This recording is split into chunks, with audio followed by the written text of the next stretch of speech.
So you've all heard the terms supply chain and supply chain management. So we're going to take an in-depth look at what is a supply chain and what is supply chain management. So before we look at what a supply chain is, let's just back up a little bit to before the 1990s. It used to be called logistics. Supply chain management was really called logistics, but it really wasn't supply chain management. It really only involved logistics, or the movement of material. So a logistics manager, for example, was only interested in moving materials, say, from a supplier to the manufacturer, and then from the manufacturer to the customer. So there was nothing else that was really involved except distribution of product. So about in the mid-90s, we got a little smarter and called it supply chain management and encompassed a lot more stuff into this.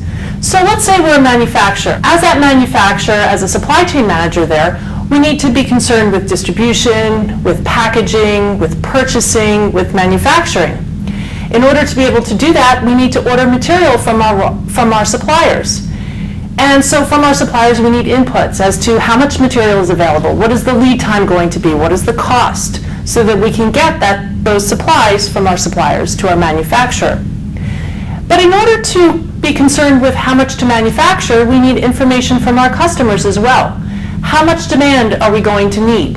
What is the demand going to be? How much do we have to produce? So we need to know the quantity of finished goods that we need so that we can ship our material from our manufacturer to our consumers. So all of this stuff now is considered supply chain management. We have, let's say we're a manufacturer, in the center of the supply chain, we've got upstream suppliers. Those are the ones to the left of the manufacturer.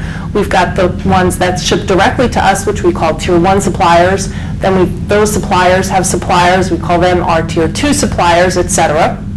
And then downstream, maybe we ship to distribution centers around the world or even in the country. And then those distribution centers, maybe they even ship to other smaller centers, and then maybe those go out to the retailers. So it's a very large network that the supply chain manager has to be responsible for and has to be able to control properly.